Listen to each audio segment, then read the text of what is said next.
Program are those of the speakers and the host, and do not necessarily reflect those of Yoakley Scott Corporation and your sports network. Yeah, I've been closer to Jesus before, so can you help me out? Oh, can you help me out? Am I on my own? Am I on my own? But can you help me out?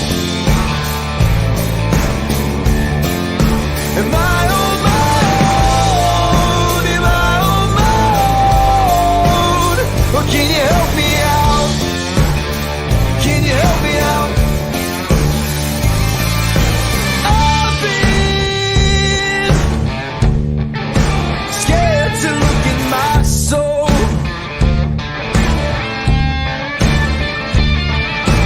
I've been afraid I would follow the road. Yeah, afraid of the things I've been told. Hello, people of Earth. I'm Anthony Hartwig, and this is Running Point on YSNLive.com, brought to you by Greenwood Chevrolet in Austintown. Anthony Hartwig alongside Ty Bartel. And we got a big show for you today because a lot happened last night. Not only did the girls turn up, Ty just left out.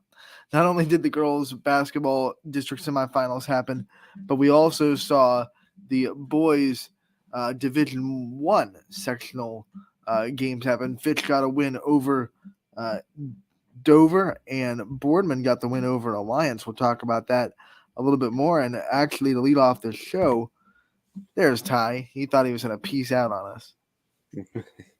Yeah, that was totally a user error. That wasn't even a glitch, Gremlins. I'll take that one.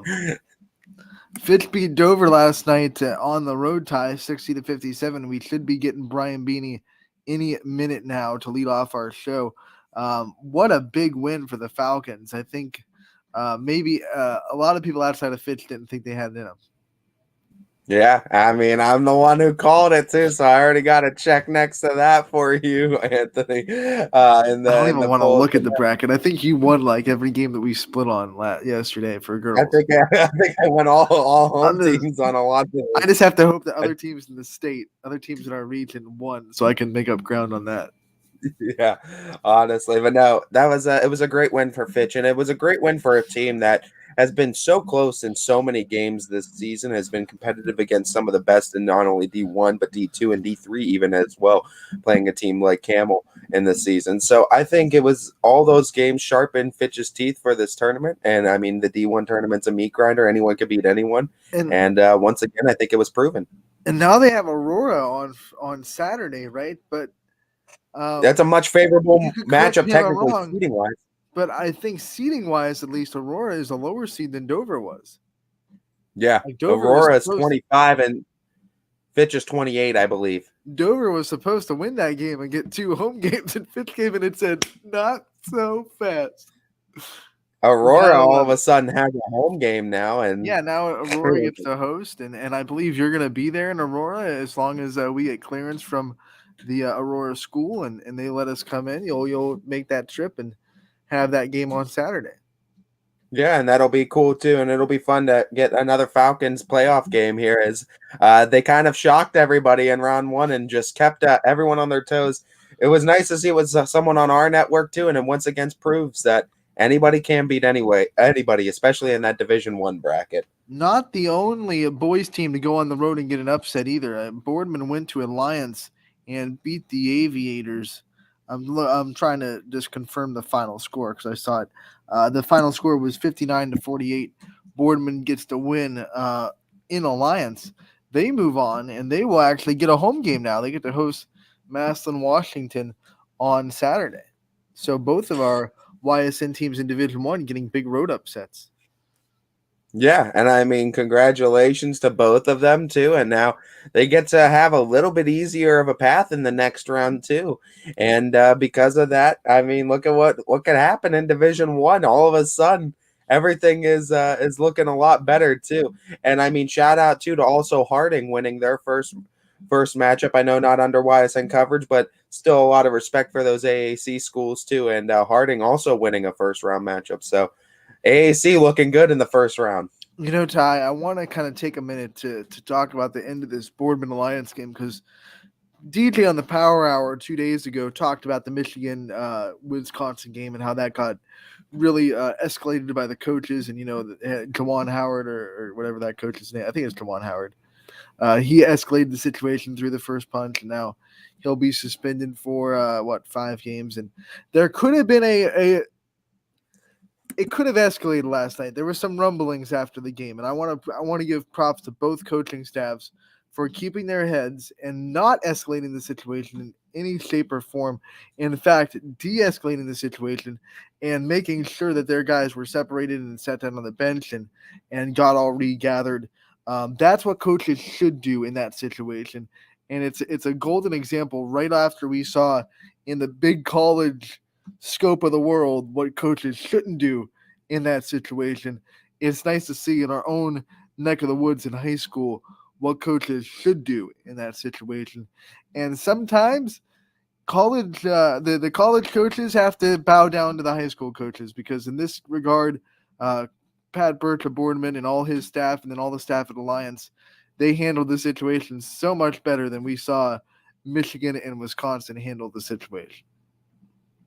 Yeah, I mean, it's oftentimes, if you want an example of how things should be done, you look towards high school athletics and some of the coaches around here, because a lot of them are doing it for the right reasons, and a lot of them still keep to those core values too, and respecting the game is always number one, and that goes hand in hand with that. So, I mean, props to all coaching staffs in there, both Alliance and Boardman, for keeping or allowing cooler heads to prevail. Yeah, I can't speak on Alliance's coaching staff because obviously we're not privy to that program and we're not close to that program. But as far as Pat Birch goes, if I had a son and they said, who do you want your son to be coached by, he would be in the top of the list of guys that I would gladly send my son to go and learn from and develop with. Pat Birch, wonderful coach down in Boardman. He doesn't get enough credit for what he's done this year, taking a team that has a lot of injuries. We always talk about Boardman jokingly riding that roller coaster, but without a really good coach, that roller coaster could turn into a plummet really quick. And he's been able to get them back up every time that they look like they're going to get into a valley. So, I mean, major props to Pat Birch. What a great coach. We're going to have him on hopefully tomorrow in the second hour to talk about his win and his game on Saturday as well.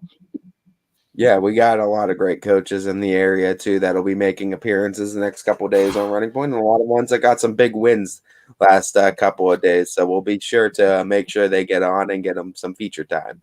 Also today, we're going to have Sophia Hook, the star of Brookfield's win last night over Ursuline. She's going to join us at 12:15. Michael Cole will come on at 12:30 as well, head coach of the champion Golden Flashes. They're meeting Garfield yet again in the district championship game. It's becoming this kind of a accepted thing. Hey, we're going to see you in the district championship. Cool. Let's go through it. That's going to be in Lakeview on Saturday. And then at 1 o'clock, we're going to be joined by Walter Shields, the head coach of the West Branch Warriors, who got the win over Poland last night to secure another matchup with Marlington in their district final.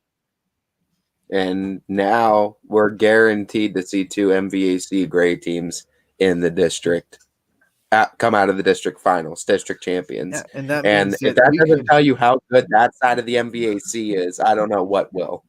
That means there's a very real chance that we could see an MVAC Gray matchup in the regional final, because they're on opposite sides of that bracket line. If they both win a regional game, then we could see Garfield, Liberty, Liberty, one Garfield, more Brookfield, after champion Liberty, champion Brookfield. So whoever wins these districts just has to win with really one more, and then there we go. And that would be something. All right, we're going to let on Fitch head coach Brian Beanie, as he got a big win in Dover last night. Coach, how we doing today? Good. How are you guys? Not as good as you. I can guarantee that. Yeah, probably right. Coach, Coach, we talked about it all season long, and you've always reiterated the fact that anybody can beat anybody, especially in D1 and especially with the meat grinder of a tournament that it is. Just talk to me a little bit about being Road Warriors and what you had to do, just talking to your guys before the game too, getting them in the right headspace before that big road matchup against the Tornadoes. Yeah, I mean, I've talked to you all year about, the strength of our schedule, and, that will help prepare us for games like last night. Obviously, there's some games that we let slip by or, lost by a slim margin here or there. But, that's one of the reasons why you schedule, or I schedule like I did, to prepare us for a team like Dover. And, last night was a great example of that, where the kids, the moment wasn't too big for them. We've been in these situations before. Obviously, it's tournament. It's one and go home. They were 20-1. Ranked like 10th in the state. So playing at third place, we knew it was going to be a huge challenge, but there really wasn't anything that we haven't seen before. That Dover showed us last night. Coach, unfortunately, we weren't there, so you'll have to help us out with what were some of the keys to this victory. Who were some of the guys that really stepped up big in big moments, and what was it about you guys that made the difference last night on the road? Well, going into that game, the one thing that did make me really nervous was, can we handle their physicality? They are strong. They play really good defense. They don't do anything fancy defensively, but it's all half-court man. They make it really hard for you to score, and they really pound the boards. The best rebounding team I've seen on film all year. And Ty knows, there's only been like one game where we're the same size as our opponent. So going against a bigger team wasn't the issue. It was the physicality part, and can we withstand that? And there were times where they did beat us up on the boards, and they got some big rebounds kind of towards the end of the game to shrink that gap. But on the flip side, I knew that they didn't play a game or a team like us all year. I watched a bunch of their games, and I knew their schedule, and our athleticism was the best that they would have seen up to, last night. And that turned out to be true. They had a really hard time staying in front of our guards. Our two bigs inside, Joe Roth and Evan Salid, did the best they could. They battled. But, the guards were the difference, which I thought it would be. And, when you flip the script on a team like Dover, how are they going to react when people get up in them and they press them and they can push it like we can? That's kind of how it played out, or it did play out like that. So, we hung in there. Scoring-wise, Alan Underwood had 18 for us. We got Devin Sherwood back. He had 12. He had 4 threes. Then we had Deshaun Vaughn, who, actually got 2 fouls in the first 2 minutes of the game. So then I'm like, oh, crap. So we had to kind of watch him.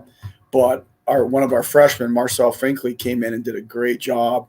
He actually was our leading scorer at halftime. So we kind of weathered that storm with Deshaun and got him back full go in the third and fourth quarter. I think the freshman play this year has been absolutely incredible with both Marcel and Carter on this team, Coach. Talk to me about this matchup now with Aurora, and as you got a little bit lower seeded matchup, Aurora now all of a sudden gets a home game. You go to play the Greenmen. What some challenges they're going to present to you, and what do you think you're going to do really well against the Greenmen? Well, going back to the seeding thing, Dover wanted to play round one because if they didn't, they would have had like 8 or 9 days off. So I'm sure that's probably why he wanted to play. And then Aurora was like 2 seeds ahead of us, I believe, 2 or 3 seeds. That's how they end up getting the home game.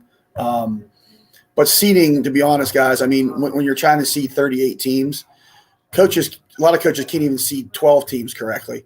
So when you're asking some guys to do 38, they don't take the time to look at certain bios and stuff like that. They just kind of go by record. And I thought we were a lot better than what our seed was, but, whatever.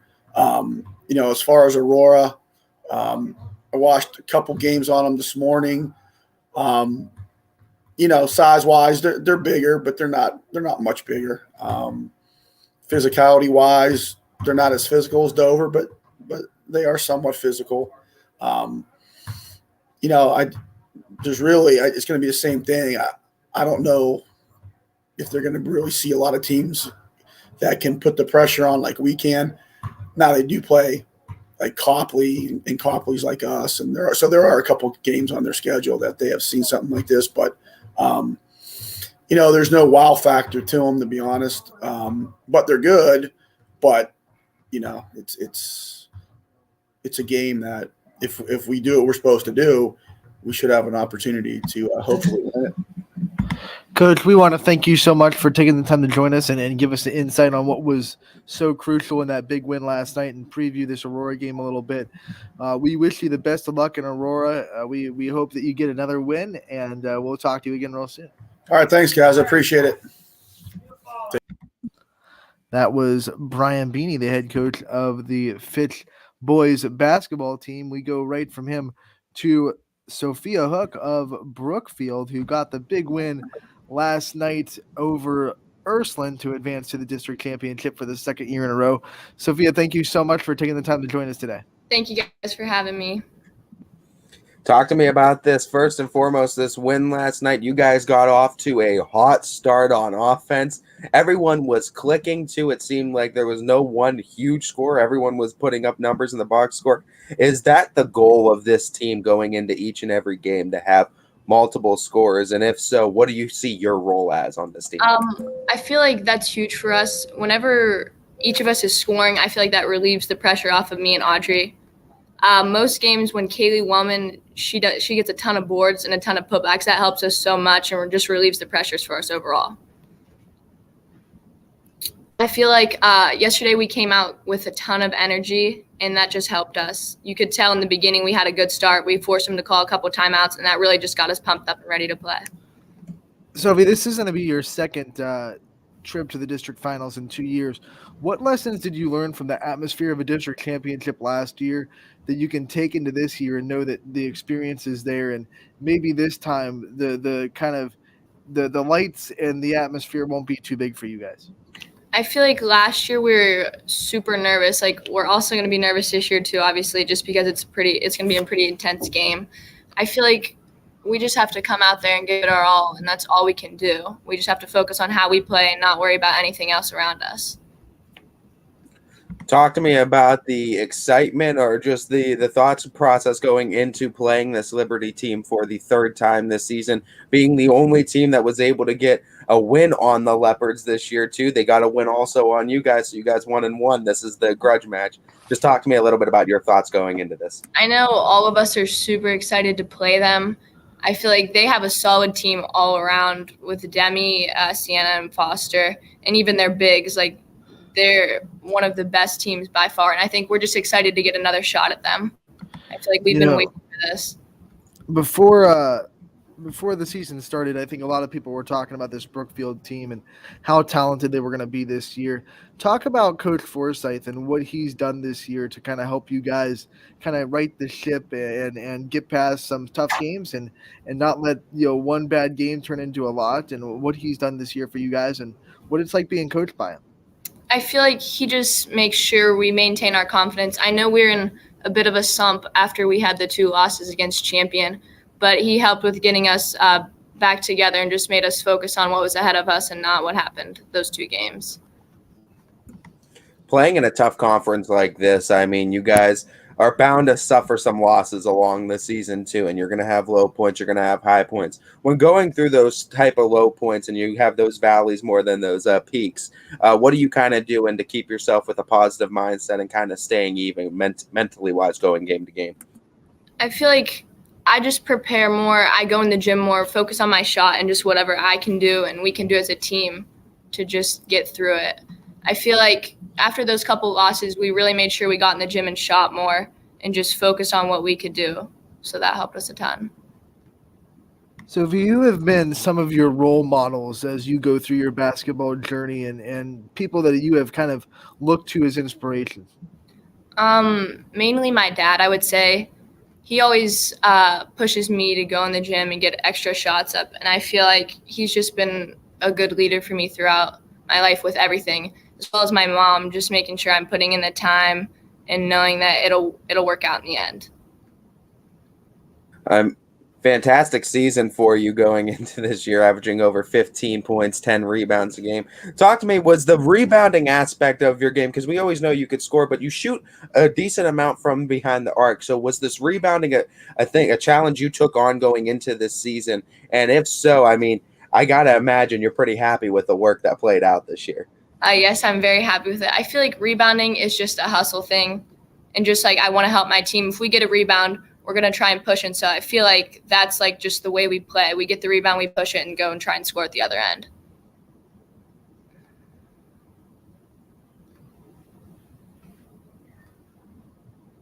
You're muted, Anthony. A lot of, as I was going to say, a lot of players set goals before the season starts of where they want to kind of be at the end of the season. Now that we are, winding down in games, hopefully you have a couple more in you. Where are you compared to where you wanted to be when you started the season and the goals that you set for yourself? I feel like one of my main goals, along with my team, was to make it to this game that we're going to be playing on Saturday. And I know last year that's where we lost, and I just feel like we just wanted an opportunity to play in this game again. And I feel like we earned it this year, putting in all our hard work and coming to practice ready to play. I feel like our practices, our coaches have been pushing us extra hard, knowing that we can make it this far. So I think that's just got us ready. I'll say out of the 4 teams that were there, I was in attendance last night. I think Brookfield had one of the biggest crowds on hand in that game too. So just talk to me about getting that constant support. How much does that influence you guys going into game to game? And I got to imagine, does it hype you up personally?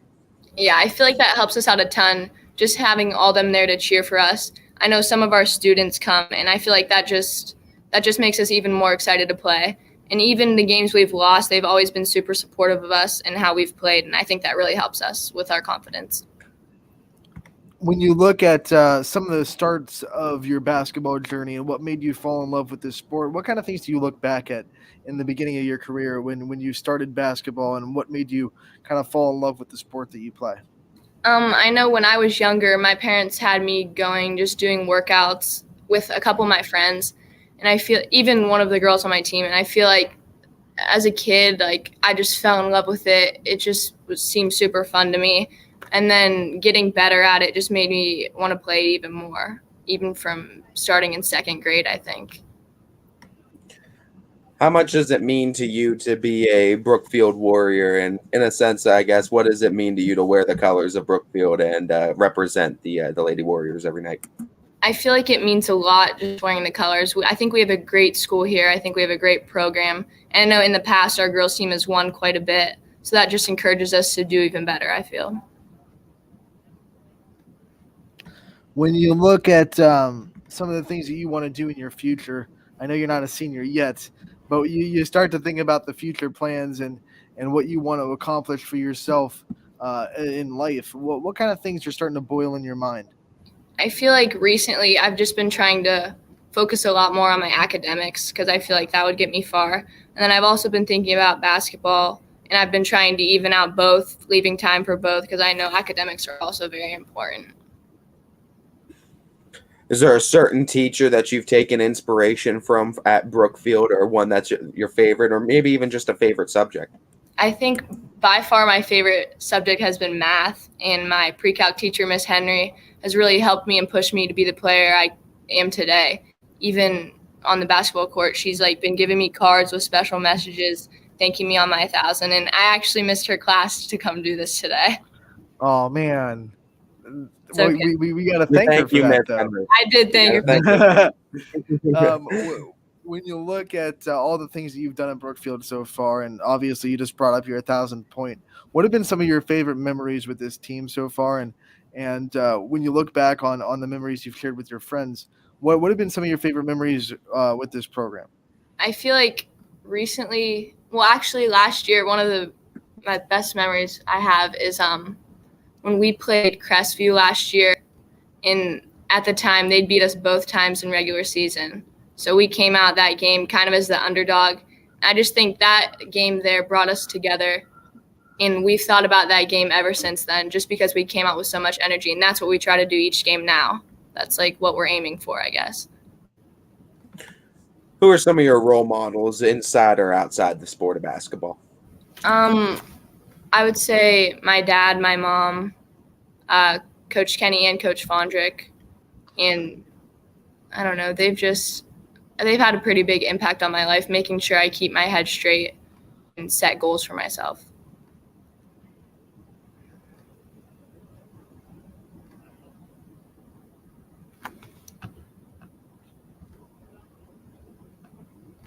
I don't know where Anthony is, but go ahead too and shout out your support system too, and just everyone that's kind of been there for you every step of the way. Those people that are in the crowd cheering for you and that follow you everywhere you go. Can you repeat that again? I can't hear you. I said, yeah, just go ahead and shout out your support system, the people that are in the stands with you and follow you everywhere you go. Basically my whole family. I know my whole family came to that game last night, and that just encouraged me even more. My brother actually had a game. My little brother is in 6th grade. He had a game at 6 o'clock, and I know him and my dad made the drive to come watch that game. So that really helps me. I love when my dad and my brother in the stands just cheer me on. All right, Sophia, thank you so much for taking the time to join us today. We wish you the best of luck in your future endeavors, and best of luck on Saturday in that big game. Thank you guys for having me. Thank you. Sophia Hook of Brookfield joining us live on Running Point, brought to you by Greenwood Chevrolet. We're not done. We go right from Sophia Hook to someone who has to coach against her and find ways to try to stop her. And that's Champions Michael Cole. Coach, thank you so much for taking the time to join us today. Yeah, thank you. I don't like having to follow Hook. Legend. Yeah, she's a tough guard. She's a good player. Coach, I mean, first and foremost, congratulations on making it back to Districts 2. Exciting times again for the champion program. Talk to me about just the game last night and just what it took for you guys to get here, what you saw from the team. We talked last time. You said they were peaking at the right time. You feel. Well, what did you see last night? Well, I consider that a coin flip game. They were very, very good. They're very athletic. They had shooters. It was almost a mirror to us. I think the one advantage we had was we have the big post, and she played one of her best games all year. Carly, we didn't tell anyone. We didn't say a lot of stuff, but she was dealing with a little bit of an ankle tweak there. And she taped it up. She put the team first. Had to probably played through a little bit of pain, but honestly, everybody contributed, but her being out there she really controlled the paint. She was 3 for 3 from the field, 2 for 2 from the line, had 6 boards. I know a block or two. That was the one thing that Kirtland didn't have that we had, and she really produced last night. Coach, when you look at some of the things that go into this success that you guys had, it's another district championship game for Champion. What do you attest this program's continued drive in the tournament to? Well, it always starts, at the bottom. We've had some really good parent coaches coming through the years. A couple of my guards, Bella Meyer's dad, Kayla Haney's dad, did a fantastic job with that group. In fact, Kayla Haney's dad worked with Ava's group younger because they had an older sister that played before. So, the parents getting them involved, teaching them the fundamentals is huge. And then we could kind of just ease them into what we do. And we've had some talent, which is nice. This year is probably a pleasant surprise with where we're at. I thought we could get here, but if you said, hey, at the end of the year, at the beginning of the year, you graduate 5 seniors, 4 were starters, and 2 were just studs in Brooke Witt and Emma Gumont.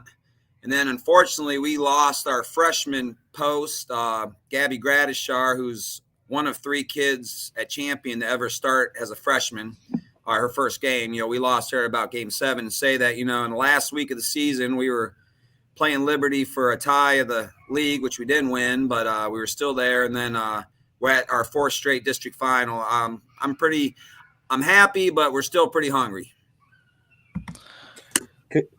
Coach, talk about the fact that, 4 MVAC grade teams all representing district finals right now in 2 separate games. Talk to me about just the toughness of this conference playing in it this season, as well as preview this 3rd time around with Garrettsville Garfield. Yeah, if anyone has doubts to our league, I think we've all answered those. And even you can throw a Crestview. Like I said, Crestview was a pleasant surprise. LeBray's got a great guard. Newton Falls always plays great defense. It's never an easy game. and then our top 4 are now playing for district finals against each other. I just think that, and that helps us a lot too, because I'm sure there's probably some teams out there that think, oh, this league just gets together and votes for each other. Well, I think we proved it. Kirtland was CVC champ. They won their league, and we ended up beating them last night. But like I said, that could have went either way. And then, Liberty kind of, had a game against Waterloo. I didn't see it, but I saw the score. And Waterloo was, I don't think they lost the league game, if I'm not mistaken. But I could be. But our league is just fantastic. There's just so many, good players, and then some teams have more than one. Just like in Garrettsville, and I'll preview a little bit of Garrettsville. We split with them this year. Our game at our place, we won. I thought they outplayed us, and we kind of took over a little bit in the fourth. We just kept it close enough. And in my opinion, the second game at their place, I thought we played better, and they ended up beating us in overtime. So it's one of those games that if you don't, put the nail in the coffin, one of these teams are going to, whoever usually has the ball at the end is going to have that chance to win. A couple things about Garrettsville. I mean, everybody knows they got the shooting. They got the, with Sarah, she's a fantastic shooter. We got to make sure we're out on her. But then they got the best post in the league. I think she's like over 1,500 points. I don't know her stats, but I do know she's a 20-point per game scorer, double-digit rebounder. Last night she had 28 and 16 in a district semi against a fine Berkshire team. So it's one of those things we're going to have to come to play. There's 28 points for Jenna Smith, by the way, got her to 1,600 career points. So I knew she was up there. Yeah, she's climbing that ladder. Yeah. It feels like just yesterday she got 1,500. Now all of a sudden she's at 1,600. Yeah. Coach, when you look at your side, though, and we had the opportunity to talk to Ava Howell a little bit earlier in the week, can you just take a minute to just put into words how important she's been to your program and how much of a pleasure it is to coach a girl like that? Well, Ava, she's steady. That's the one thing we said last night. She had a couple moments where she was getting pressured, but she doesn't get too excited about it. She did a nice job of calming everyone down. And then, like I said about the clutch, I sent that in there the other day, but I meant it. She's my closer. We get her the ball at the end of games. I think she's like about an 84% free throw shooter this year. She's closed out so many big games for us, and she was just drilling okay last night. She had 14 points, but I think she was 7 to 8 in the fourth quarter from the free throw line. To have that luxury to, just get her the ball. Now Bella's another one we can get the ball to, but Ava's, we're definitely trying to get her the ball at the end of games, and she closes out games. So yeah, it's just that leadership, just being steady. We don't get too excited or overwhelmed because Kirtland applied the pressure last night. I thought we did a nice job. Just talk to me a little bit about the community support that you guys have gotten down this stretch too. We know COVID rules loosening up a little bit this season, and Champion always seems to have good support, especially for their women's programs. Last night's crowd was fantastic. Boys really showed out, really had our student section going. But honestly, the parents and a lot of community always comes, they always show up well for our games. And it's great to have, like I said, it's we filled our stands. And yeah, you can say, well, that's a 13-minute trip from Champion. And yeah, unfortunately for Kirtland, they had to drive an hour and 10. But I think if it was the other way around, we still would have filled the fans, or the stands. We would have showed up.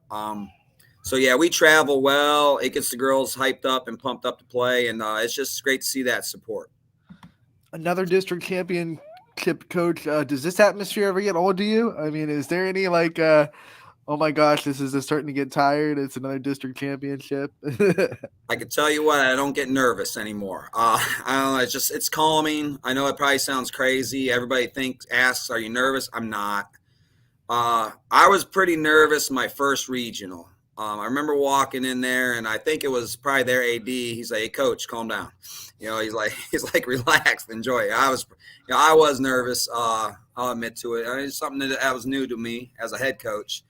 Right now, I just feel like, you've done your work.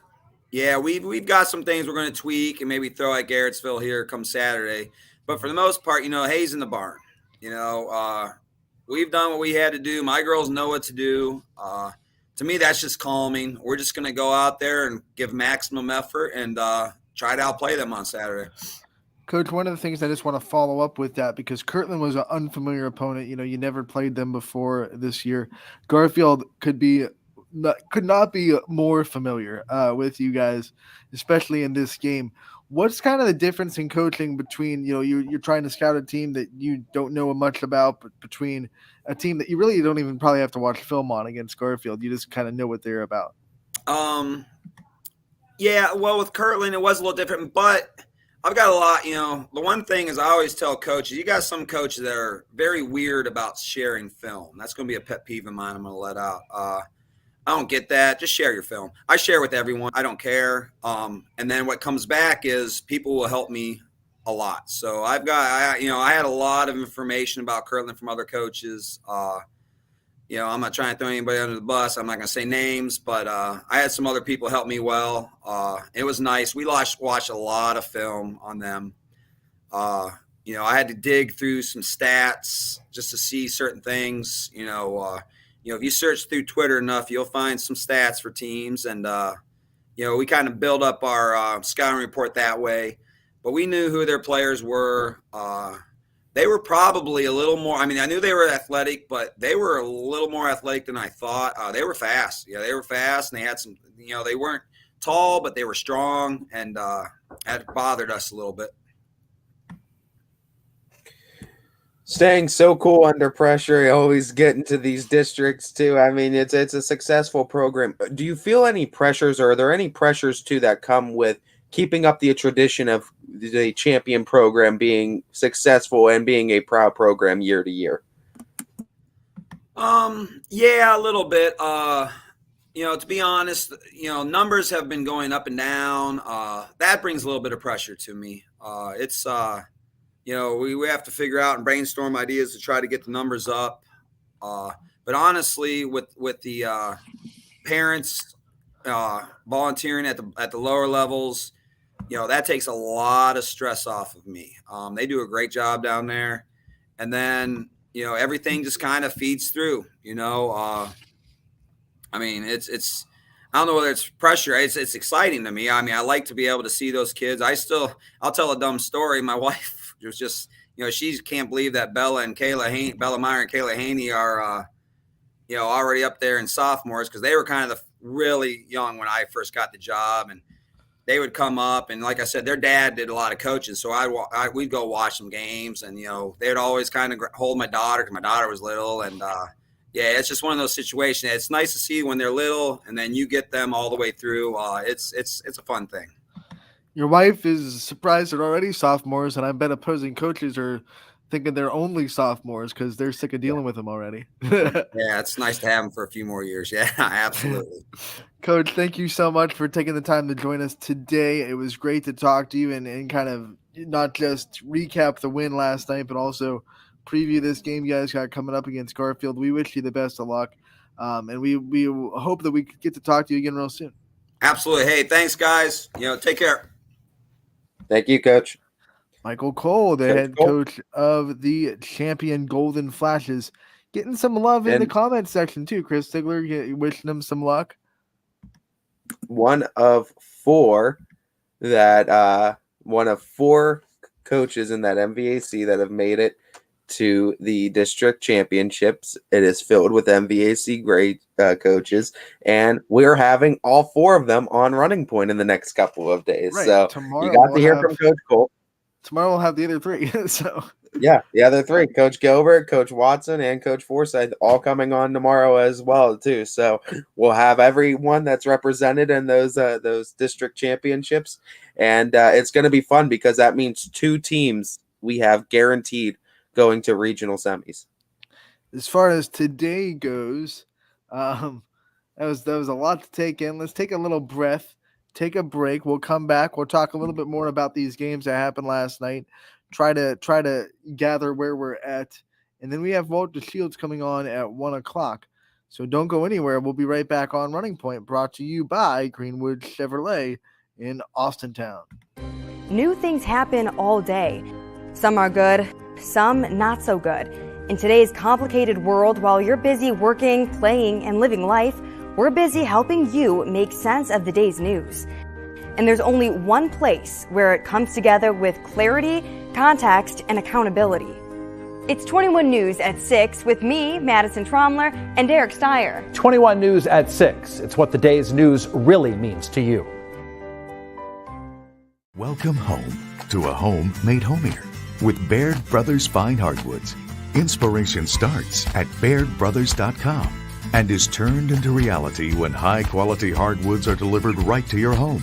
Baird Brothers has the latest design trends, shiplap and skinny lap interior siding, antique oak rustic flooring, and, well, you'll find them all at BairdBrothers.com. Ordered easily, delivered conveniently, enjoyed comfortably. BairdBrothers.com. At Greenwood Chevrolet, shop with confidence knowing we're ready to go the extra mile for you. With the largest selection of used vehicles in the Valley, backed by the Greenwood Advantage Warranty. Every one of our vehicles has undergone our own 126-point inspection, so it passes the most important inspection, yours. No other dealership has the extra inventory, gives you extra for your trade, and goes the extra mile for you. Only at Greenwood Chevrolet. WRS Wealth Advisors, the area's premier wealth and retirement specialists. Located on South Avenue in Boardman. Quality, customer service, and integrity. Those are the 4 words that have driven our success since 1957 at Joe Dickey Electric. Joe Dickey Electric is one Mahoning Valley landmark business that stays current with the requirements of our customers. Family owned and managed, we are an electrical contractor and energy solutions provider. Every member of our team adds to his or her skill set through ongoing training. Residential, commercial, industrial, automotive, and more. We keep ahead of the needs of our customers with a fleet of more than 50 vehicles and 24/7 emergency service, so you're never left in the dark. Welcome back to Running Point on ysnlive.com, brought to you by Greenwood Chevrolet in Austintown. Anthony Hartwig alongside Ty Bartell. There he is. A little bit late there, bud. It's all right, though. Better late than never. Yeah, commercial break threw me off. We've never done a commercial break before. Ty, let's regather. A lot of scores last night. A lot of interesting stuff happening in the girls basketball realm. All of our district championships are now set, and let's kind of go over all the scores and kind of how last night unfolded. You were in Struthers, and that was an interesting district semifinal set. Liberty kind of put their best foot forward a little bit. They went up and beat Waterloo, and they had control of that game from the jump, 62-33, the final score. Ty, you were there. What do you think set the tone, and what do you think let Liberty just run away with this game? Well, I mean, Demi Watson starting off hot, hitting every kind of 3 imaginable was certainly helping Liberty. But also, Kara English retweaking the ankle that she injured against South Range, and she didn't even play the entirety of the second half. So it was a case of not really having English, and she's one of those that you have to watch out for too. And that kind of took momentum out of Waterloo's sails because they usually only use a 6-girl rotation. Right. So then having that kind of pigeonholed them to just about 5 really that they could use. And Liberty was subbing in frequently. Coach Watson knew that, had fresh legs on constantly, and because of that, they were scoring a lot of points in transition, and oftentimes had girls waiting in the backcourt for transition buckets. I mean, this game was 35-8 at halftime. I think everyone kind of understood at halftime this game was pretty much decided. But Waterloo came out of the locker room, I believe, on an 11-0 run. Talk about kind of the grit you saw. I mean, the fight and the effort you saw from the Vikings. I mean, I know we're going to talk about Liberty up the wazoo for the next couple of days, but want to give a shout out to Brookfield because they could have just packed it in down 35-8 at halftime And they didn't. They came out of the locker room and went on an 11-0 run, and really, I think, showed everybody in that gym that they weren't going to go away. Yeah, and I mean, that's a Waterloo team that's young as well, and they'll probably be back at this type of level or juncture next season too. I imagine them being competitive, returning everyone. I mean, it's a team that's been nothing but grit and grind all season too. Some injuries that kind of took some key players out did not help though, but Liberty, we already said too, and when talking with Coach Longenecker, I mean, we said too, this was a tall task too for him. I mean, this is a Waterloo team that had to go up against a Liberty team that has about 10 girls that they use in rotation, and they run constantly too, and that's the thing that's tough to keep up with too, with a team that's running constantly and they're just subbing. But I thought Waterloo did a good job defensively trying to keep the pressure up. I just think after a while you just kind of run out of gas. I think that's a nightmare scenario for Coach Longenecker to have Carrie English go down, especially it's probably in the back of everyone's mind after she went down against South Range, came back, looked okay, but not 100%. I mean, you were there. When she came back, was she the same in that South Range She game? injured it. She re-injured the ankle probably within like the first minute. Yeah, I think of the game. Coming So into this I game, mean, that was just a nightmare. When you're a 6-girl rotation, you can't afford an injury no matter who it is, but especially one of your leading scorers. You don't have much other options to go to. And then I'm sure that affected their defensive game plan because now with one girl out, you can't afford to get into any kind of foul trouble either. Still a lot to be proud of, though, for the Lady Vikings this season. I don't think anybody was expecting them to be at this level already, too, coming off of I don't even remember their record offhand from last season, but I know they were, fifth maybe in the conference, fifth or fourth maybe. And they lost their first tournament game last year, so they were one and done. So was Liberty. I mean, that's what was amazing about that game last night. Liberty and Waterloo both did not win a tournament game last year. Teams. Yeah. 20 win, 1-loss teams that went into that game too. And I mean the best of the MVAC, and it was the Gray side that won it too in our unofficial MVAC championship. That's a combined 40-2 between those two teams. Combined 40-2, and I mean that's just shows you too how great both those teams have been in their respective sides of the MVAC. And I said this on earlier this week on the show, but win or lose that game, I think that win over South Range for Waterloo was a program-defining win. I think when they look back on this season, and especially when some time gets off the ability to obviously the hurt of last night, they're going to remember that win over South Range a lot more than they're going to remember the hurt of losing to Liberty in the district semifinals, because that's a South Range team. There wasn't an upset seed-wise, but it was an upset as far as prestige-wise, image-wise. I don't know how you want to kind of put that. It was a South Range program that was back-to-back regional runner-ups, and they'd been to 7 district championship games in the last 10 years, and to beat that team in the sectional finals and keep them out of the district, that's a tall task, and they did it. Yeah, and I mean, that gives them confidence going forward, and I think Coach Longenecker did a great job with that program this year, and hey, they lost only 2 times this season. The first one came last year, November 22nd, 2021, and the last one came last night of February 23rd, 22. So, successful season, Lady Vikings. Keep chucking along. That was only the junior season and sophomore season for a lot of these girls, so they're going to get better. Coming back. Yep. So it's gonna be exciting times for Waterloo. Their only senior was only going to be here for a year anyway because she was an exchange student. So it was almost like senior no matter what class she was in. And they're getting some more English in the team. More English, you're right. Ty, go to the other district semifinal in Struthers. Brookfield got the win 57-41 over Ursuline. What was the difference in this one? I know we talked to Coach Scott yesterday. Ursuline was playing really well coming into this game. What separated Brookfield from the Irish? I think it was Brookfield was hitting everything in sight, and Ursuline had a lid on the bucket. Because, I mean, Ursuline defensively was playing really good, doing a great job staying in front of Brookfield, but Brookfield they were finding little spots and they were taking advantage of it and not missing them too. They took advantage of their opportunities. I think it was like a shark smelling blood in the water. Brookfield was in there and they knew what they needed to do. They already knew Liberty was waiting on the other side, and they knew I think that was that big. was the goal. That was the goal. They knew Liberty was awaiting them. They knew Ysn was standing in the way.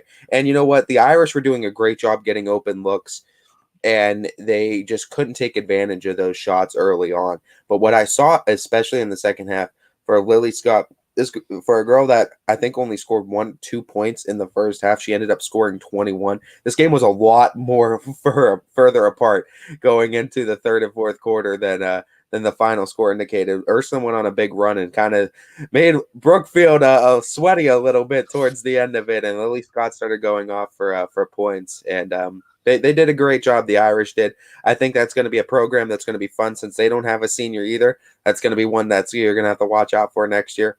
But Brookfield, I think, was destined to win this game. They went in, they knew what they had to do. They wanted this matchup with Liberty. They chose the bracket with Liberty. Right. So we get that matchup with Liberty and Brookfield.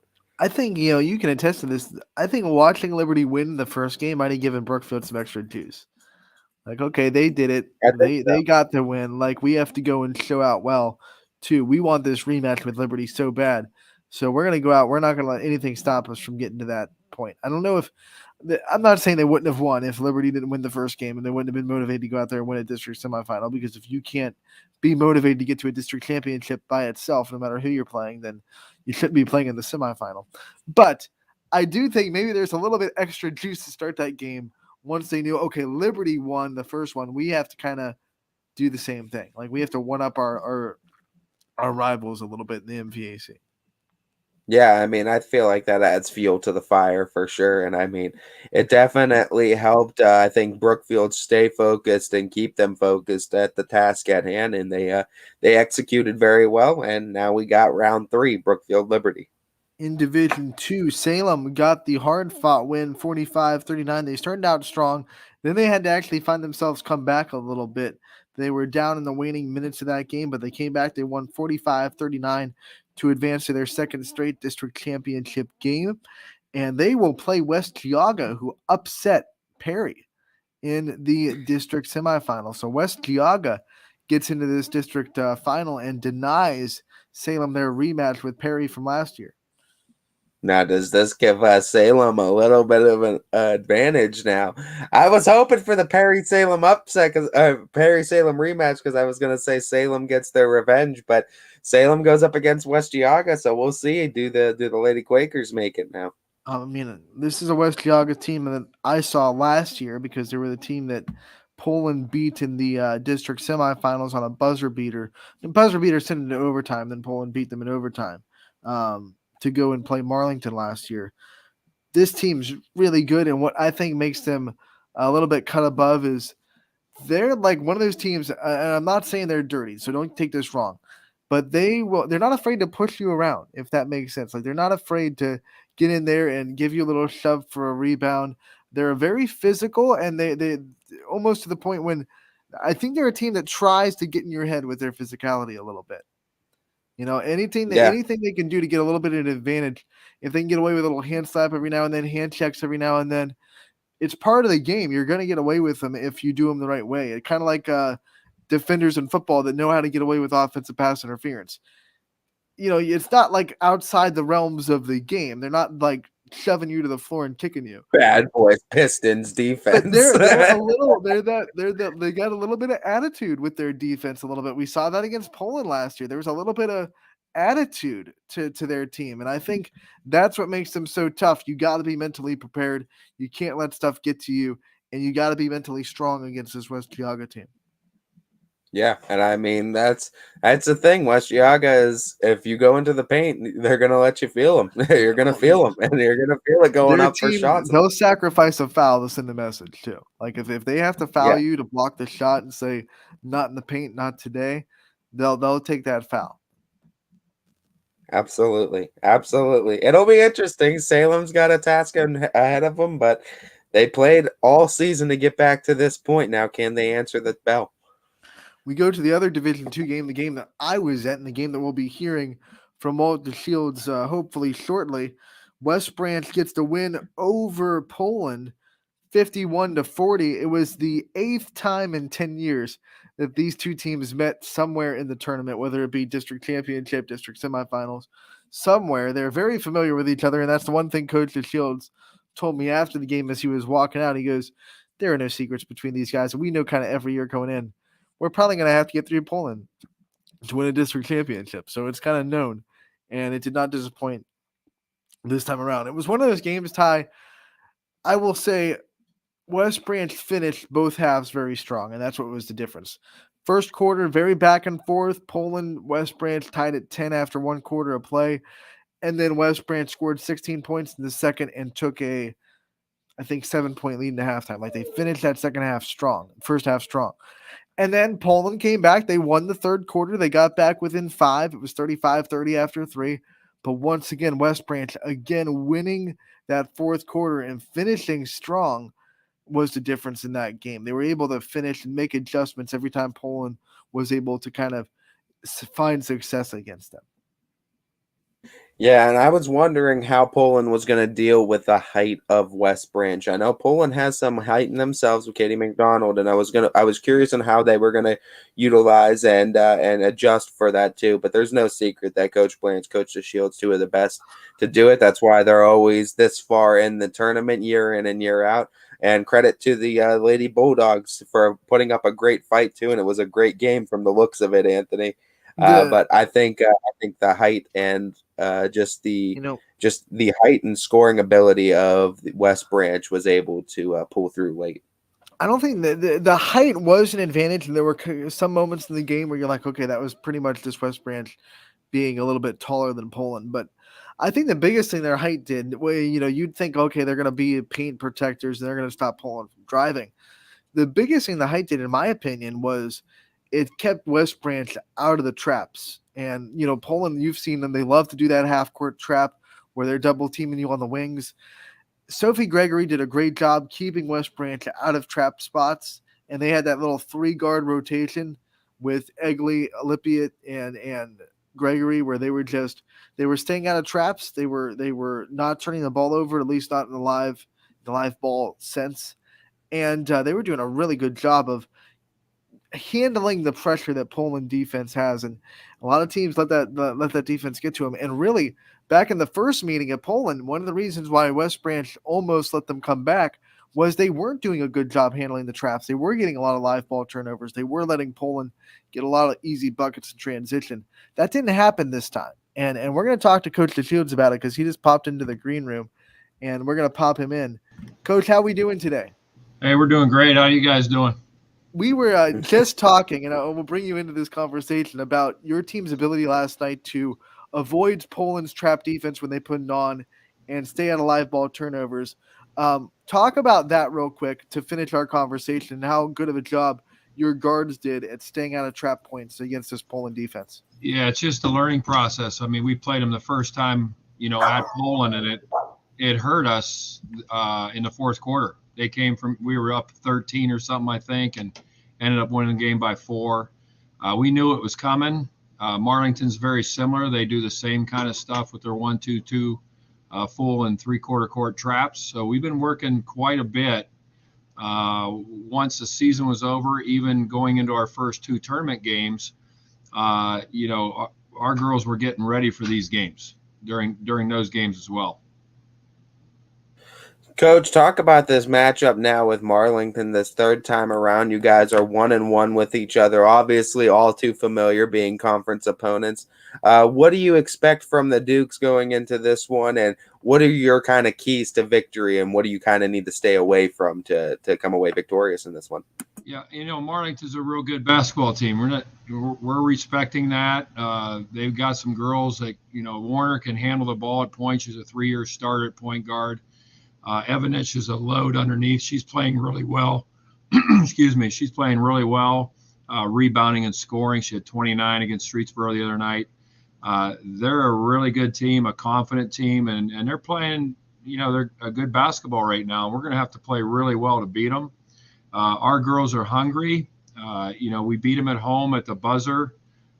in December, and then come back in January, and they got us over at Marlington. We didn't shoot the ball very well, so that's one thing we're going to have to do versus their 2-3 zone, and then handle the ball again versus their trap and not panic and make good passing decisions, good shot selection. Defensively, we're going to have to be there to contest shots and try to take away some of the things they like to do, which is going to be real difficult since they, have a lot of girls that can score. Coach, it was a familiar opponent in the district semifinals against Poland. You said it last night to me as you were walking out. You almost know you're going to have to go through Poland every year if you want to win a district championship, the way these things line up. Talk about what it's been like to go through this rivalry with the Bulldogs and the mutual respect between you and Coach Blanche.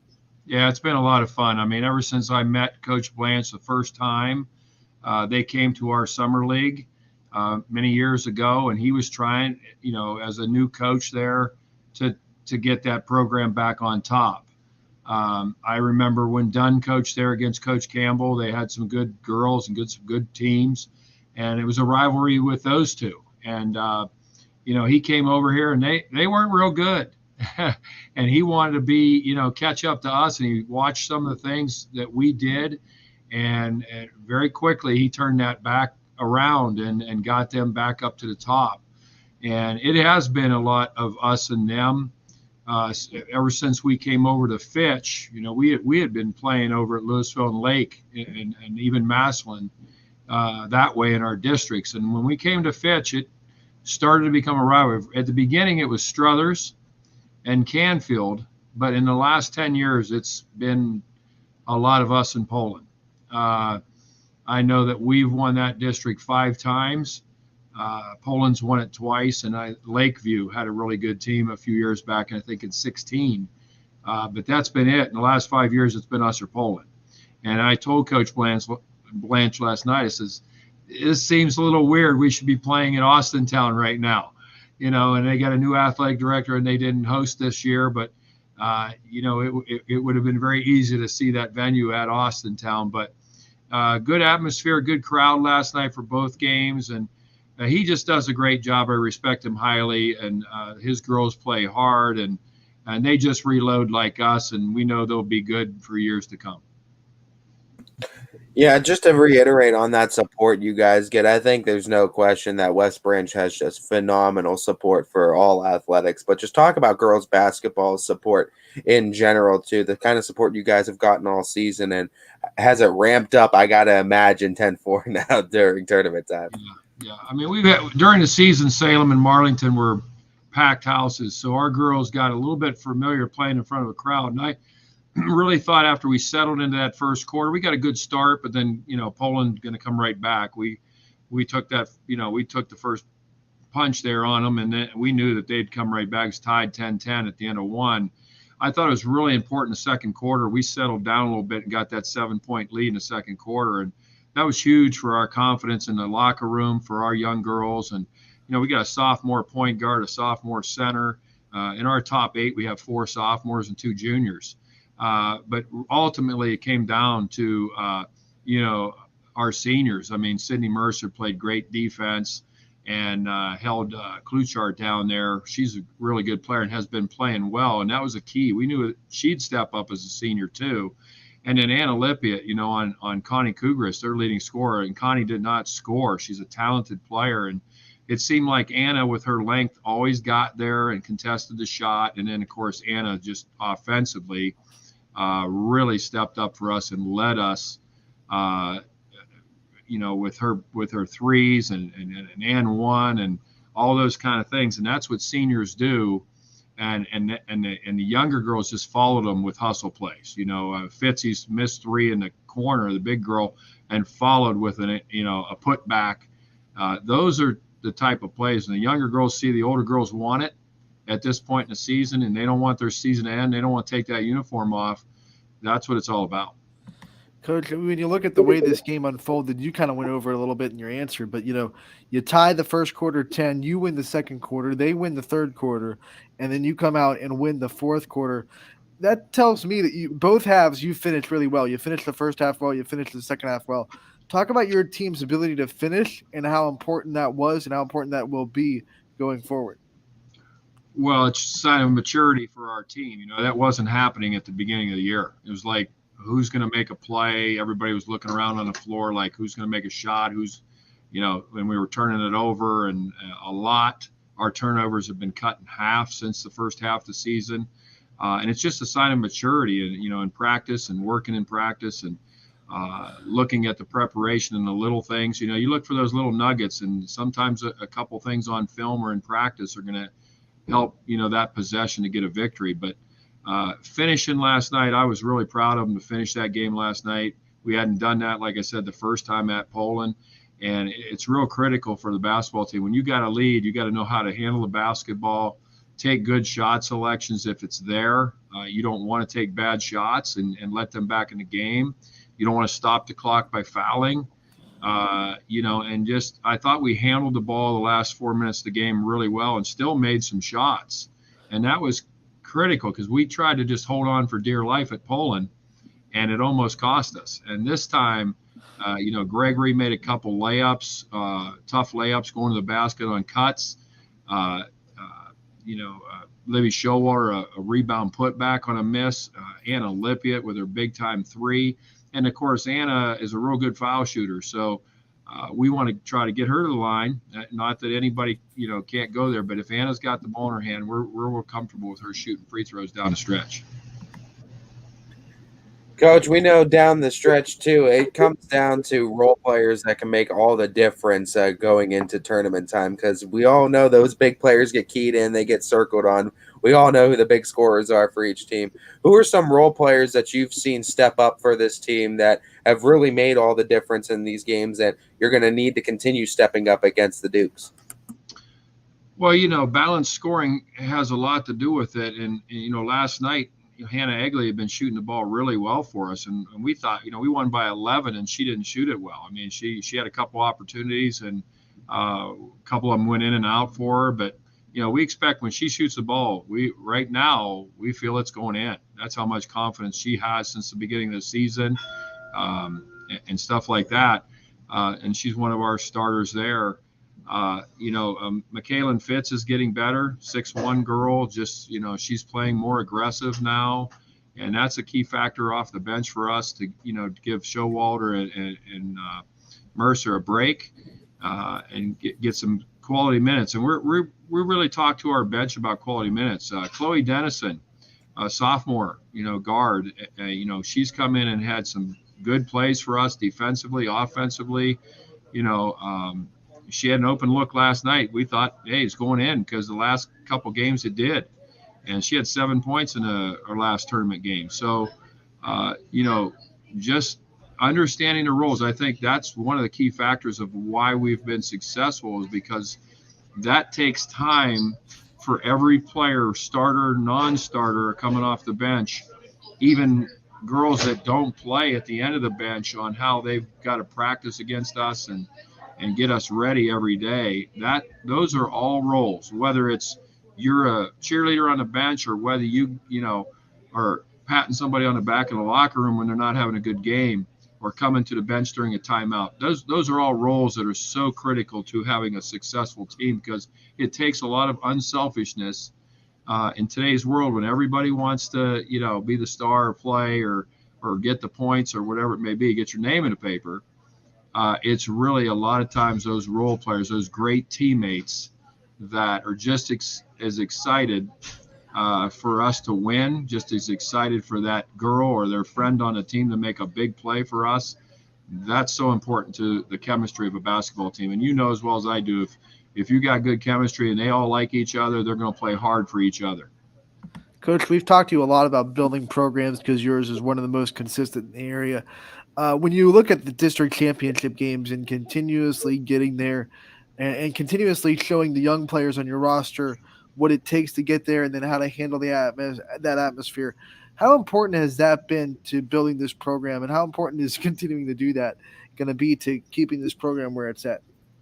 Right. Well, my first year, 05-06 season, I took over for Chuck, and I was his assistant the year before. We lost in the district final to Hoban. The year before, they beat Hoban in a district final and went on, of course, to win the state championship. That next year was tough. We had one returning senior player that started. That was it. One, basically one letter winner. And it took a lot of work. And we lost to Marlington that year in the sectional final. I took a bye, got rusty, sat around for 10 or 11 days. Nobody wanted to practice at that time. We just wanted to try to keep that rhythm in play. So at that point, I said, as long as I can not take a bye, I won't, because I want to keep that rhythm going and not get, long, boring practices at that point. We're, close to 70 practices now. So a lot of times it's one or two practices, let's go, let's play. And during the first probably 6-7 years of my head coaching career, we struggled, and we would win 12, 13, 14 games. It was a building process, a trust in my learning, off-season work, all those kind of things. And it just took time to develop that as a coach, and also, learn how to coach girls and learn how to do all that stuff. But the turnaround was when we finally broke through and made a district final. We lost a couple semifinals that we never got in that final. And once we got into that final, now we can do that. And then 3 years in a row, we lost that final. Now imagine standing across from the winning team. They're getting the gold medals. We're getting silver. We're crying. And it's all a learning process, right? And I'll never forget, one of our players, Rebecca Zetz, said, "Coach, come back and win this thing next year. You're going to be good enough to do it. And I will be in that locker room to celebrate with you." And she was jumping up and down and spraying water all over the place or whatever when we won that district final championship for the first time. And those are all just getting over the hump. You believe you can win it. You understand how to win it. You understand how to prepare. And from that point, when we won that first one, then, we were there like 5 years in a row. And, and then we end up going to regionals, and we lost in regionals. And then we go to regionals again. We lost in regional final. And I remember St. V's coach telling me, next year's your coach. And I didn't want to hear that at that point. I said, that's a long way away, and you never know what's going to happen. And we knew we had 4 starters coming back with Trimmer and Heath and Johnson and Bach, but you're not guaranteed anything. And so they had to work hard for that. And sure enough, we finally won a regional championship to get to Columbus. And that's another stepping stone. You have to believe you can win it. And when the younger girls see that, whether, like I said, they're on the end of the bench, right? And they're studying and soaking all that stuff in, and they're all part of that ride and getting meals and, everybody patting them on the back. And then you got to get the practice, right? Once you get patted on the back all day in school, it's going to be like today. They're all, hey, great game last night, patting them on the back, and then turn around. We got to get to work in practice today. We got 2 days to get ready for a district final. So it becomes now seriousness, and put that game Poland behind you. It's over. Let's get on to Marlington and start preparing. And, those are all learning processes. And that's, why we're in the tradition and the winning program we're in, is because it is passed on to the younger girls. We've had, we usually get a couple of 6th grade ball girls every year. That's a tradition for us as well, to keep bringing a couple of young girls. And we've had a lot of ball girls play for us later on. And they're in that locker room, and they see, all the wins and all the celebrations, and they've seen some losses and some tough losses and some tears and some girls not wanting to take the uniform off for the last time. And that's, again, a learning process for them, and they can bring that up to them when they get older as well, just as long as it's the same as our freshmen, sophomores that are on the end of the bench right now. Coach, you talk about all these wins though throughout it. Now that you have all these wins, these experiences under your belt, do you ever feel a pressure going into season to season now of upkeeping the tradition and the success that has now been set at a bar for West Branch? Yeah, sure. I mean, our expectations are high, and there's always pressures because of that. It's tough. And I always try to warn the girls every year. This is, you seniors, this is it. This is your last year. It's time for you to carry the torch. You got to remember all those players ahead. We always talk about past players. We got league championship pictures in our locker room. We have district championship pictures. I point at them sometimes like they're almost looking down on us like gods. They won the thing, and hey, look at them. They paved the way for you to be in a program that's bigger than yourself. And so it's time to carry that torch and work hard, because you don't want to be that team that has the first losing season in 27 years. You don't want to be that team that everybody talks about that, oh, what's happening to West Branch basketball, so the off season, it all starts there with hard work. And there are pressures, there's no doubt. But you try to put that aside and just say, hey, it's basketball, have fun. And you only go through high school one time. You got 4 years to do this. You can't relive it. You can't redo it. So don't have any regrets. Get in that weight room, get in your driveway and shoot or ball handle. Do whatever you got to do to get better, so that we can keep reloading. And even though the last 2 years we've lost 6 seniors. Last year we lost 6 seniors the year before. And coming in this season, who's going to step up? Who's next? And that's what you're looking for as a coach. Like, girls that are hungry to say, it's my time now to, play in this program, for those girls that are behind me that paved the way, and also those girls that are coming, that are sitting in the stands, those little girls that are dreaming about wearing that same uniform you're wearing. Coach, before we end this conversation, I want to preview the Saturday game a little bit more against Marlington. Obviously, you've played them twice. There's a lot of familiarity. How much can you learn from the 2 matchups that you've had with them, and how much of it do you kind of want to just hit reset and kind of say this is going to be a completely different game, and try to not dive into too much of the last 2 matchups? Yeah, I mean, you got to study what you did right and what you did wrong. There's always little things that you can put in, and I'm sure they will too. They are who they are, and we are who we are at this point in the season. There's not going to be a lot of things you can change, because you don't want to overwhelm your players with a lot of information, and then they're thinking way too much, and things slow down on the floor. You just want them to be athletes and basketball players and have the confidence to make plays, and put a bad play behind you. Go to the next play very quickly. And that's, in order to win a tournament game, it's going to take 32 minutes, sometimes more. You've seen buzzer beaters and all kinds of things that happen. So it's going to take 32 minutes, no matter what. If they take a lead, don't panic. Let's keep pushing forward and come back on them. And if we take a lead, they're going to come back after us. So it's going to be a game of runs. It's going to be a game of, because we do know each other so well, points will probably be at a premium. Because both teams are going to play real hard on defense. There's going to be some nerves early, I'm sure, by both teams, because it is a district final, and it'll be a lot of fans there. And like I said, I mean, we're used to that, and I think they are now too. They've gotten us the last couple of years. We lost all 3 last year to them, and lost by 5 at Marlington because of COVID year. The districts were at home sites. So we lost by 5 at Marlington, and that didn't sit well. We were playing pretty well, and they shot the ball extremely well at home, and made some shots that we didn't expect. So you've got to prepare for everything. Coach, thank you so much for taking the time and joining us today on Running Point, as you got to help us preview this West Branch matchup into the district championship with Marlington. Again, the Lady Warriors are there, and we wish you the best of luck against the Lady Dukes, and bring another one home and get to regionals. I appreciate it, guys, and all you do. And, we just are fortunate and blessed. I know a lot of people say, hey, West Branch is there again and again, but it's not as easy as what it looks, and our girls really took to heart everything that we did going in that game last night, and they executed.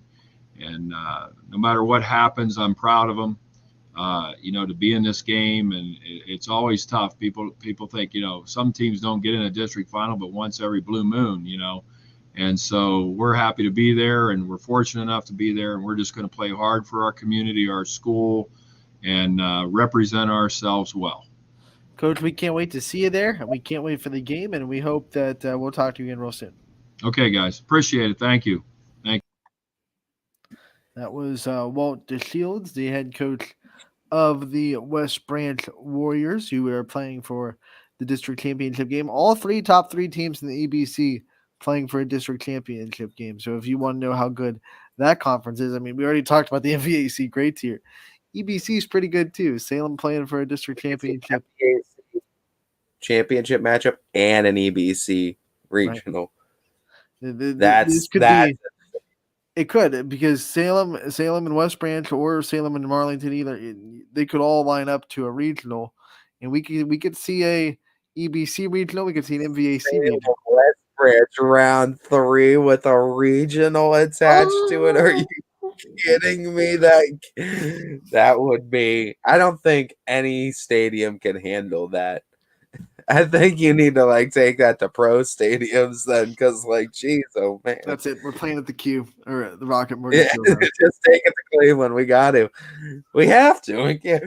We can't support this. We don't have the capacity. They brought literally the whole town of Salem. Everyone that lives in Salem is in this. Yeah. And then we could have any number of matchups in the MVAC for a regional final. That's exciting. It could be Liberty, it could be Brookfield, it could be Garfield, it could be Champion, and any matchup between those three, and they've all been good this year. D4. I mean, we got some teams that are still alive now down in D4 that might make a run at themselves. That could be something to watch. I mean, all of these MVAC top versus top games, whether it be Brookfield, Liberty, Garfield, Champion, during this regular season, have all been decided by, I believe, less than 10 points. And there have been no blowouts. They've all been close. So no matter what we get, it's going to be a knockdown, drag-out game on both ends. And then if we do get that regional final that's all MVAC, then man, that's going to be a party down in Cuyahoga Falls, man. Garfield's played Brookfield, Liberty, and Champion probably the closest out of the three. Brookfield's the only team that's beaten Liberty. Liberty had that blowout against Champion, but Champion kept it way closer the second time around. Right. I mean, there's any number of these matchups where any team can beat any team too. And the fact that we're going to see Brookfield Liberty round 3 too, Brookfield having the only blemish on Liberty's record the entire season, and of course Liberty still having a win over Brookfield too. This is going to be a fun one too, and just watching these two teams clash again for a third time this season. Ty, what a treat we're in. We have to finish our scores. By the way, the Champion final over Kirtland was 47-37. The Garfield final over Berkshire was 59-33. We said it with the interview with Michael Cole, but Jenna Smith got to 1,600 career points last night, and Sarah Seaman rebroke the school record for 3-pointers in a season. She has 62 now. So not only did she break it last year, she breaks it again this year, breaks her own record. She's just out here breaking every record imaginable that's setting forth. She took records remain to be broken a little bit too literally. Yeah, I mean, geez, oh man. And then over here, you got Smith just I'm going to just keep climbing this points ladder while I still got games left. She's get to 6. She's like, if we get 1, 2, 3, 4, 5, if we get all 5 games left and I score 30 per, I can just 30 per. She's like, how do I get to 2,000 in 4 games? That's what she's doing. She's like, if I put up Wilt Chamberlain performances 4 consecutive games, drop hundos on teams. Gets another 150 points by the end of the state championship. That'd be hilarious. That would be absolutely insane. To go into Division 4, the scores down there in Middle Ridge. Springfield beat Lisbon 61-23. They'll match up with Maplewood, who ended Jackson Milton's season 51-30. We were hoping for an MVAC championship. It was not to be. The Rockets of Maplewood took care of business against Jackson Milton. They will play Springfield Saturday at 7 at Middle Ridge. Other Division 4 scores, we had Bristol. They ended Lowville season 69-33. That Zerzog girl, she's a superstar for Bristol if you haven't seen her play. She scored 23, and Eric Hughes said she made it look effortless. So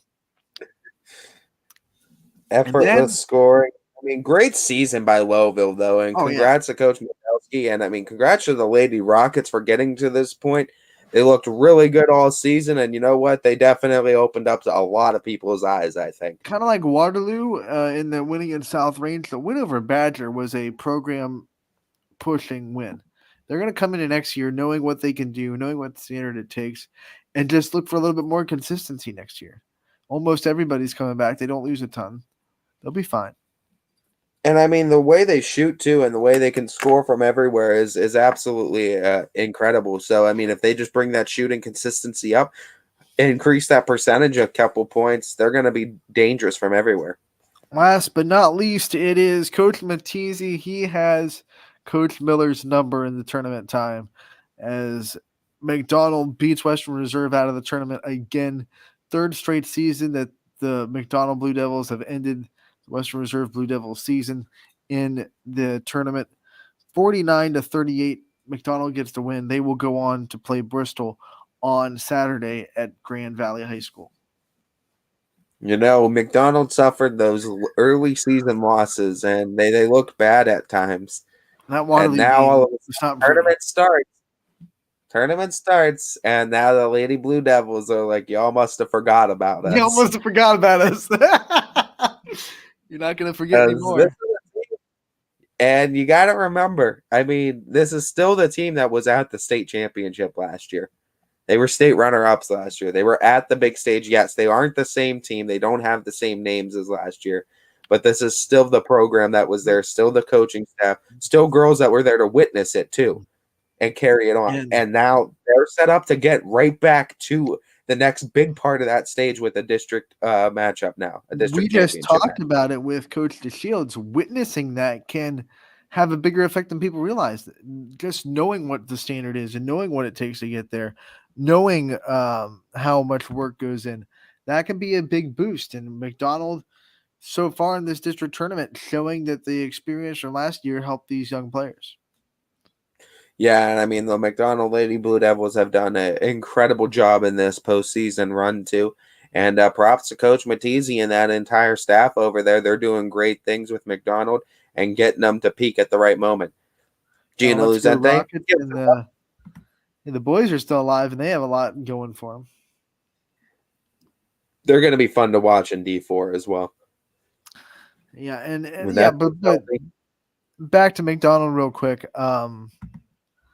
I think the experience of going through last year for these younger girls is going to pay dividends this year. And hey, they have a big mountain to climb. Obviously, Bristol's a really good team. They flex their muscles hard on Lowville, but McDonald's defense, I think, is capable of keeping them in this game. It'll just come down to, can McDonald hit shots and can they find consistent scoring through their whole offense? Let's see what the Lady Blue Devils can do. I would not be surprised if McDonald gets back to that stage. No, I don't think so either. And then if they get there, then they go into the Perry Regional, and they'll be right back in Massillon Perry, where they won 2 games last year to get to the state semifinals. And I mean, let's just give McDonald props where it's due, too, because I don't think anybody was expecting him to get back to this point after the early season, too. Ty, after that score, Waterloo popped up the first time they played. I think everyone was just starting to shovel in dirt on McDonald's season. Right. I think everyone thought that this was going to be a rebuilding year. And it was. They didn't understand that Mattizi has the tools to rebuild stuff in the span of a month instead of rebuilding stuff in the span of a year. Like he rebuilt in a month, you know. And props to the girls for all their hard work too, and keeping this program still above the water, competing in a very tough conference, and look where they are, right back in the district championships, chance to go on to the next level. You know, and I talked to Coach Mattizi before that Waterloo game in McDonald where they competed really well, and he talked about how much he's loved this season because he's kind of gotten back to the roots of coaching. He's been able to teach a lot more this year. He's been able to watch kids develop. You know, he admits last year at McDonald, he didn't have to do much. He kind of just loosened the reins a little bit and just let those players go out and shine because they were superstars last year at McDonald.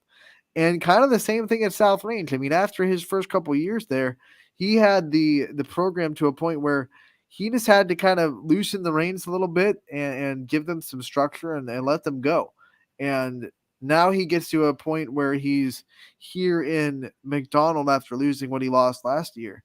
And he gets to get back to the roots of coaching a little bit, somewhere where I don't think he's really been since the first couple of years at South Range when he inherited that program. Yeah, and I mean, it's also something that I think a lot of people are realizing, or if you haven't realized, you realize now going into the season that it's something Coach Matizzi's really good at too. He's really one of the better coaches at developing teams and getting down to the roots of coaching. I think because like the last 2 years, his first year at McDonald and his last year at South Range, because of the talent he had, I think his name kind of got lost in the shadows, like as one of the best coaches in the area. And now he's like putting his name back on a stamp and saying, I can still do this at a really high level, and I'm a really good developer of talent. And boom, I'm going to put my name right back there. And you better remember that Coach Matizzi is one of the best in the area. You just better remember that. He didn't get to where he is now by not getting there. I mean, he built the Lowville program from scratch. Before that, he did a really good job in Ursuline. He kind of took a South Range team that hadn't won a district championship since the early 90s, and he took them to regionals 3 or 4 times.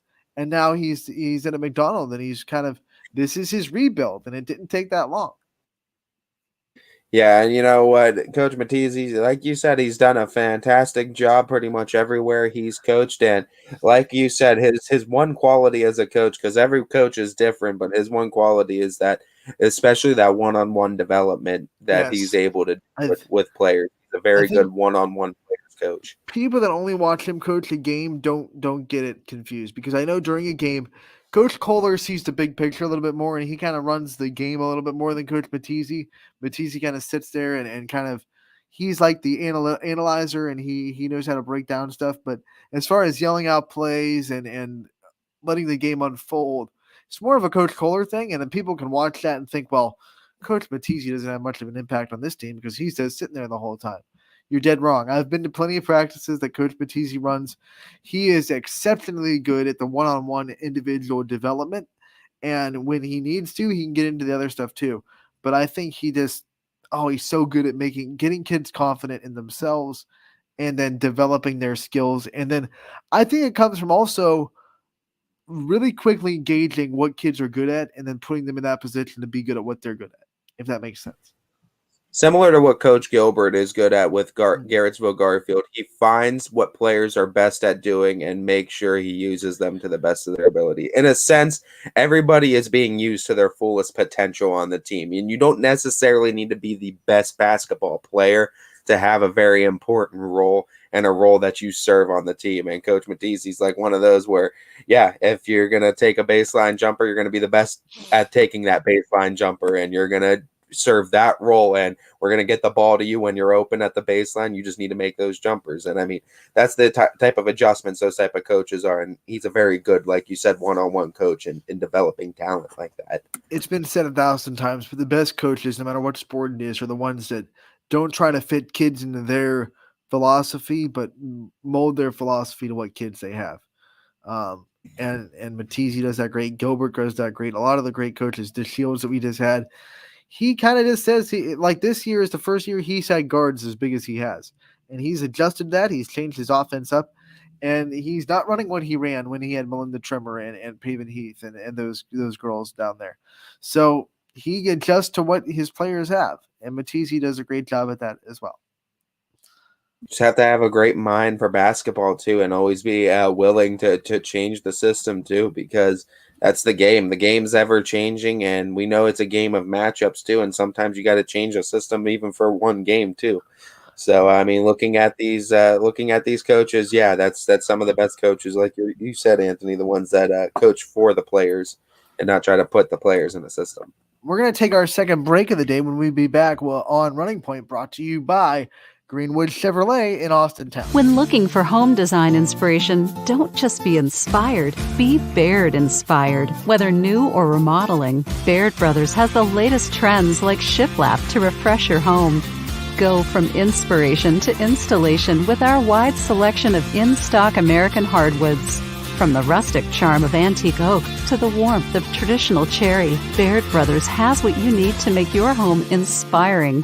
Baird Brothers, our family's heritage, your family's home. For a great vehicle and a great experience, come to Boardman Mitsubishi today. As always, our full lineup of Mitsubishi models comes with a standard 10-year, 100,000-mile powertrain warranty. Boardman Mitsubishi, your hometown Mitsubishi dealer since 1999.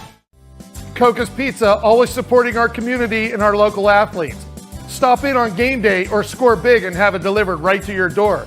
Check out our daily specials at cocaspizza.com. That's Coca's Pizza, we serve it hot. At Hubbard Chevrolet, Hubbard can help you get the financing you need, regardless of your situation. I'm Tony Page, and I've helped thousands of customers in Northeast Ohio and Western Pennsylvania buy a vehicle. Visit HubbardChevy.com to get pre-approved. Remember, folks, Hubbard can help.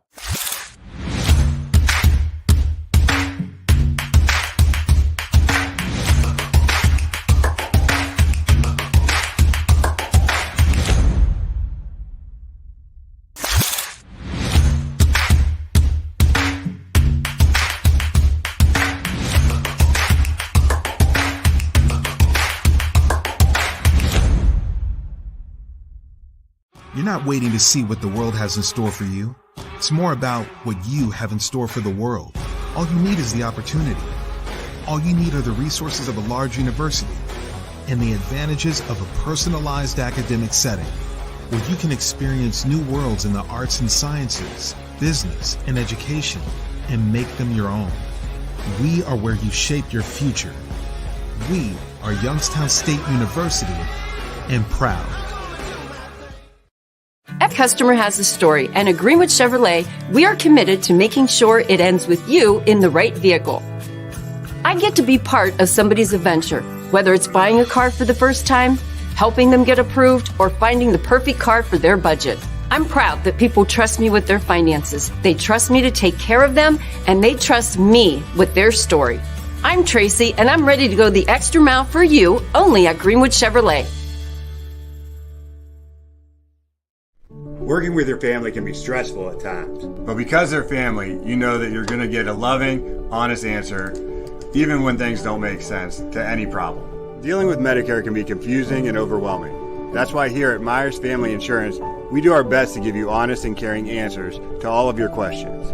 Family, like Medicare, isn't always perfect, but when you put others first, the results can be amazing. For all your Medicare needs, call Myers Family Insurance.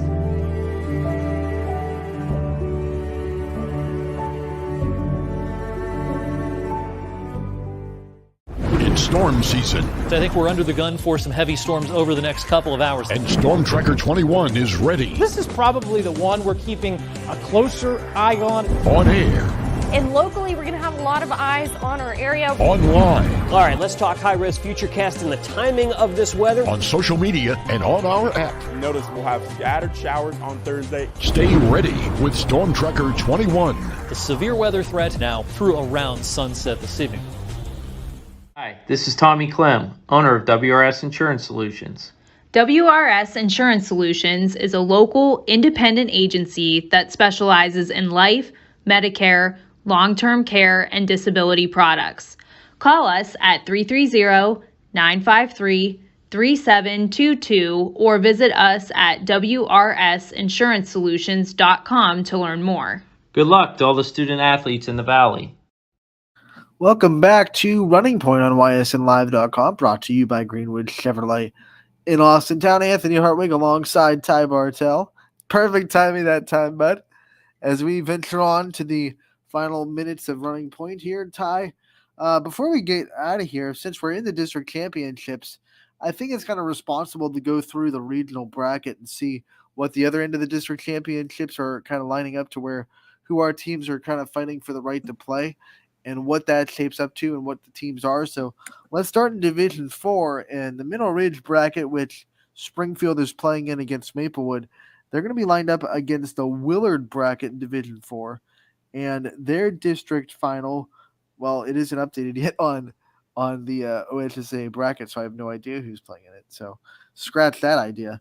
Their semifinals were against Seneca East, Mohawk, Mansfield Christian, and Buckeye Central. So Buckeye Central is the 1 seed. So if chalk plays out, that's who Springfield would match up with in a regional, and that would be in the Massillon Regional down in Perry. The next one, Grand Valley District, they're lined up with Norwayne, and Norwayne's district championship is updated on the OHSAA site. So yay to that. It's going to be Dalton against Laudonville, and both those teams are just Division IV powerhouses, Ty. So we know that the winner of that Grand Valley region is going to have a tough task in front of them in the regionals. How about Cuyahoga Heights being held to 19 points by Dalton in last night's game, too? Number 1 seeded, too. I mean, that just goes as soon as those seeds came out and Dalton and Laudonville weren't number 1 seeds, I was like, something's wrong here, and this is about to get really ugly really quick. And Dalton just came in and put their foot down against their number 1 seed. I mean, you got to respect greatness in that Division IV. And Dalton, Lucas, and Laudonville have been great programs in Division IV over the span of the last at least 5 years. So to not make one of them the 1 seed, I was like, oh, that's not going to go well. And obviously it didn't for Cuyahoga Heights. Yeah, and Dalton came out and they flexed their muscles and said, no, we there. We've learned it too. It's Dalton. I was saying Dalton last year, and I remember doing a game at Western Reserve where Dalton fans were not too happy with the fact that I was saying Dalton instead of Dalton. So yeah, no Andes here. I've learned my lesson. It's not Dalton. It's Dalton. No. Nope. Long A. Let's go to Division III, the Cuyahoga Falls region, where we'll see Garfield champion. The winner there will play, and also the winner of Liberty Brookfield will play in Cuyahoga Falls. The Struthers district, they're lined up with Wooster, and Wooster sees their district championship lined up between Trinity and Apple Creek Waynedale. Apple Creek Waynedale, if that name sounds familiar, they're the team that beat South Range in the regional finals last year to go to state. Waynedale struggled early, but they pulled out the 40-24 win over Fairless. That game was tied up at 6 after 1 quarter of play. So obviously Waynedale putting that together. Trinity got the win over the 8-seeded Norwayne, and that final score was 59-36. So it's going to be an interesting district final to watch on that end of the region. The other district semifinal the district final, I should say, that we'll watch, it will be lined up with the Lakeview district. This is going to be Warrensville Heights against Illyria Catholic. These are 2 very familiar names in the regionals because last year South Range beat Warrensville Heights in the regional semifinals in Cuyahoga Falls. And the year prior to that, South Range lost to Illyria Catholic in the regional finals. So 2 teams in Division III that are mainstays in the Division III region. Warrensville Heights, kind of a newcomer, but Illyria Catholic has been there for a while. I believe this was the matchup in last year's district championship as well, that Warrensville Heights won to go to the regional semis against South Range. Illyria Catholic beat Doylestown Chippewa 61-54, and Warrensville Heights beat Mapleton 51-20. So that'll be an interesting game between Illyria Catholic and Warrensville Heights in Division III. Winner will play the winner of Champion versus Garfield. A smackdown. Smacked. We go to Division II, and we look at the Uniontown district. They're lined up with the Streetsboro district. That championship game is going to be between Norton, the 4 seed, and the 7th seeded Gilmore Academy, who took down the 6 seeded Revere team by the final score of 43-31. So Gates Gilmore Academy versus Norton, seeds 4 and 7, matching up in the district championship game. As Norton beat CVCA, who was the top seed in the district as the 3 seed, 49-45 last night. all getting lined up, as I believe the last one is just over in that. Well, the last one that doesn't have is Nordonia. Lakeside will the winner of the Lakeside district between Salem and West Cuyahoga will play the winner of Nordonia district, and that is St. Vincent St. Mary, who is the 1 seed. They will play Canal Fulton Northwest, the 2 seeds, and this one went chalk. Northwest 43-27 winners over Triway. Excuse me, and St. Vincent St. Mary, they won pretty handily against Firelands. The final score there was 60-26. So both teams in that district winning handily in their semifinals, and they'll meet in the championship game. And that game will be on Saturday. Salem is the only team in our region between divisions 2 and 4 that will be playing on Friday night. Ashtabula Lakeside is hosting a cheerleading tournament on Saturday, so that district final will be tomorrow night between Salem and West Cuyahoga in Ashtabula Lakeside. Should be a fun one, too, to see if the Lady Quakers can answer the bell and get back to regionals. And, you got to think, I think we both picked it. Akron St. Vincent St. Mary's going to win that game. They're the favorites by far in that district. And you talk about the regionals and how they line up. I don't think there's an easy regional semifinal out there. Or one that you would say that, our team has the quote unquote favorites. I think all of our teams are going to be kind of underdogs no matter who they play. Yeah, they're going to be challenged for sure too. But it's going to be interesting to see if any of them can come out of it too, and what lies ahead for some of these matchups too. I'm curious to see how who comes out of these other district championships though in these other regions. Ty, and then let's look real quick at the boys matchups for tomorrow as well, since there are no games on the network tonight. Kind of an off night for basketball. But the boys, they've been set. The boys sectional finals have been set. And we got 1, 2, 3, 4, 5, 6, 7, 8, 9, 10, 11, 12, 13, 14, 15, 16, 17 boys games on the network tonight, plus the Salem game down in the championship game down in Ashtabula. East versus Cheney at 7 o'clock. Canfield versus Louisville. That'll be a great one in Louisville at 7 o'clock. East Palestine going to Springfield. South Range will travel to Liberty. Crestview will go to Camel.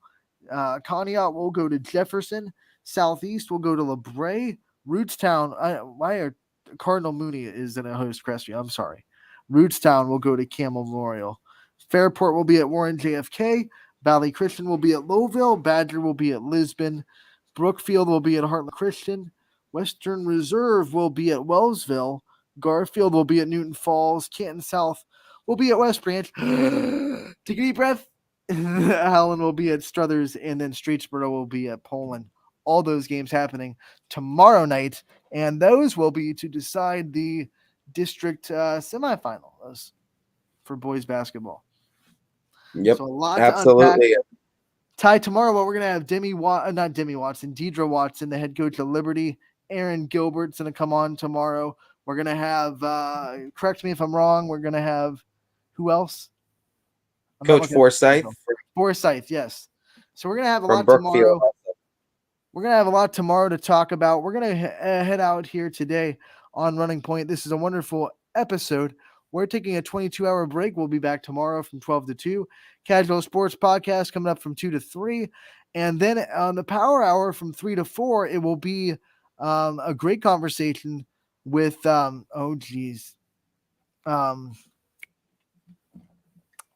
just had a brain fart. Hold on.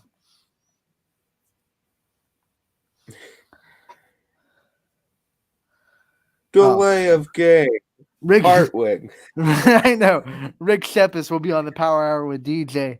I had a little bit of a brain fart. He's been essential in Youngstown sports, so we're gonna have a good conversation with him about his history, his journey through, and then what he is helping YSN Nation kind of do in the future. YSN, he's been a big guy behind the scenes in a lot of things that YSN has done. So hopefully today you'll be able to hear from him and hear all the things he's done for us at YSN and get a bigger respect for what he does to for sports in the area. So it's going to be a fun conversation. We're back tomorrow, 12 to 2. Once again, Casual Sports Podcast next from 2 to 3. And then, last but not least, it will be the Power Hour from 3 to 4. Till tomorrow, have a wonderful evening, and we'll have a wonderful time tomorrow.